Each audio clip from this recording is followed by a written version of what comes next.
آج کی ویڈیو ان لوگوں کے لیے بہت خاص اور اہم ہونے والی ہے جو یہ کہتے ہیں کہ وہ ہر طرح کا وظیفہ کر چکے ہیں، چاہے لمبے وظیفے ہوں یا پھر چھوٹے، لیکن ان کی دعائیں قبول نہیں ہوتیں۔ تو آج ہم ان کو ایسے 8 خاص کلمات بتانے والے ہیں جو کہ قرآن و سنت اور حدیث سے ثابت شدہ ہیں۔ ساتھ ہی آپ کو بتائیں گے صحیح طریقہ کار دعا کس طرح سے مانگنی چاہیے۔ دعا مانگنے کا بھی ایک خاص طریقہ اور سلیقہ ہوتا ہے، ورنہ وہ دعا آسمان میں معلق رہتی ہے۔ نحمدہ و نصلی علی رسولہ الکریم، اما بعد، فاعوذ باللہ من الشیطان الرجیم، بسم اللہ الرحمن الرحیم۔ السلام علیکم۔ سب سے پہلے آپ کو بتائیں گے کہ دعا کس طرح مانگنی چاہیے کہ وہ سیدھی عرش بری پر جائے اور اللہ تعالیٰ کے سامنے پیش کر دی جائے۔ تو اس کے 2 راز ہیں، سب سے پہلے استغفار اور دوسرا درود پاک۔ جب آپ دعا مانگنے کے لیے ہاتھ اٹھاتے ہیں تو سب سے پہلے اعوذ باللہ اور بسم اللہ ضرور پڑھیں، اور اس کے بعد آپ نے 100 مرتبہ کم سے کم استغفار پڑھنا ہے۔ اب یہ استغفار صرف استغفر اللہ بھی ہو سکتا ہے یا پھر کوئی دوسرا استغفار بھی پڑھ سکتے ہیں، جیسے استغفر اللہ ربی من کل ذنب واتوب الیہ، اور دل سے سچی اپنے گناہوں کی توبہ کر لینی ہے۔ اس کے بعد آپ نے درود پاک، ویسے تو افضل ترین درود ابراہیمی یعنی وہ درود جو ہم نماز میں پڑھتے ہیں وہ پڑھ لینا چاہیے، لیکن اگر نہیں تو کوئی بھی ایسا درود جو چھوٹا ہو لیکن مستند ہو، وہ کم سے کم 3 یا 5 یا 7 مرتبہ، اور اگر 11 مرتبہ پڑھیں تو بہت ہی بہترین ہے۔ اس کے بعد درمیان میں آپ نے اپنی دعائیں، حاجات، مرادیں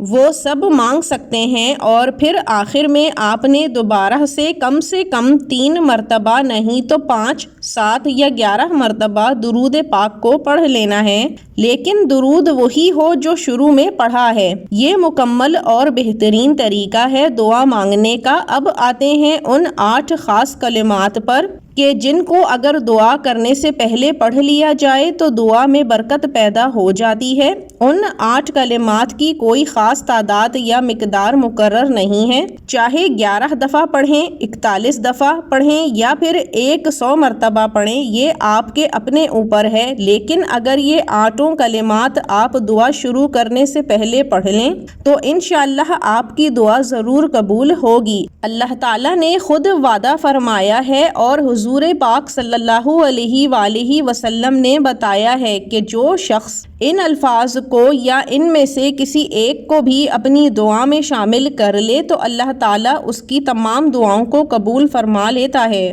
سب سے پہلے آتا ہے تیسرا کلمہ، سبحان اللہ والحمد للہ ولا الہ الا اللہ واللہ اکبر ولا حول ولا قوۃ الا باللہ العلی العظیم۔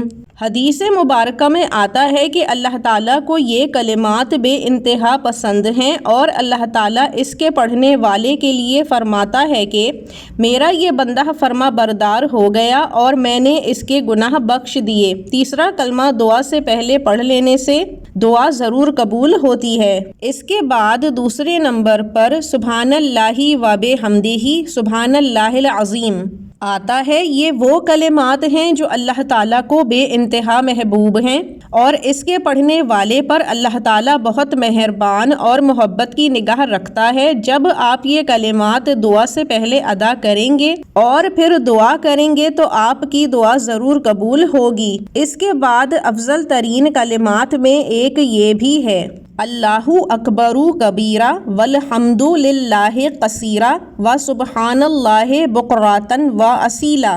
اس کے پڑھنے والے شخص پر آسمان کے دروازے کھول دیے جاتے ہیں۔ آسمان پر دروازے کھول دیے جانے کے بے شمار مفہوم موجود ہیں، یعنی جب آسمان کے دروازے اس کے پڑھنے والے پر کھول دیے جاتے ہیں تو یہ اس کی دعائیں قبول ہونے کا وقت ہوتا ہے، اور اللہ تعالیٰ اس پر اپنی رحمتیں، نعمتیں نازل فرمانا شروع کر دیتا ہے، اور دعا مانگنے والے کی ہر دعا ضرور قبول ہوتی ہے۔ اس کے بعد آتی ہیں سورہ بقرہ کی آخری 2 آیات، جن کو ویسے بھی پڑھنے کی بے انتہا فضیلت ہے، لیکن دعا قبول ہونے کے معاملے میں یہ آیات افضل کلمات میں سے ایک ہیں۔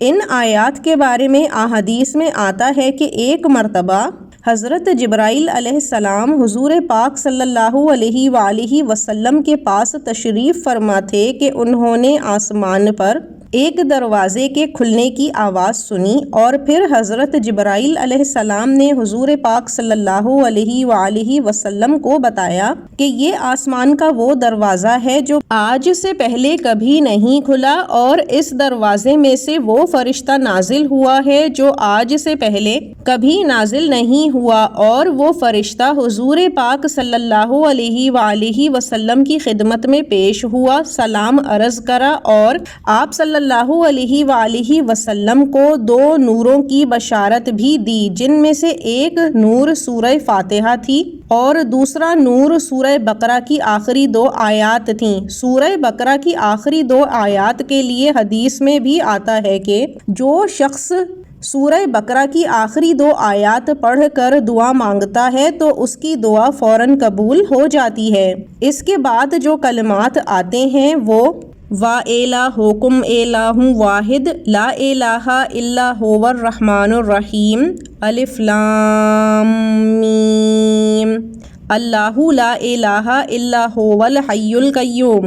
یہ وہ کلمات ہیں جس میں اللہ تعالیٰ کے اسم اعظم آتے ہیں۔ دراصل یہ ایک نہیں بلکہ 2 الگ کلمات ہیں، کیونکہ ان دونوں الگ الگ آیات میں اسم اعظم آتے ہیں۔ حدیث میں آتا ہے کہ جو دعا اسم اعظم کے ساتھ مانگی جائے وہ کبھی رد نہیں ہوتی، اسے قبولیت کا شرف ضرور ملتا ہے۔ اور یہاں پہلی آیت میں بھی رحمان اور رحیم کے اسم اعظم ہیں، جبکہ دوسری آیت میں حیو یا قیوم کے اسم اعظم ہیں، جو کہ آیت الکرسی کی شروع کی آیت ہے۔ پھر ہے قرآن پاک سے ایک آیت جو کہ آیت کریمہ بھی کہلاتی ہے، لا الہ الا انت سبحانک انی کنت من الظالمین۔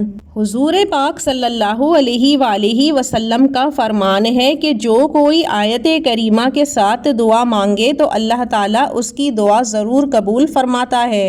اس کے بعد یہ کلمات بھی بے انتہا افضل ہیں۔ اللہم انی اسألوک بأنک انت اللہ الاحد الصمد الذی لم یلد ولم یولد ولم یکن لہ کفوا احد۔ ان الفاظ میں اللہ تعالیٰ کی یکتائی اور بڑائی کو بیان کیا گیا ہے۔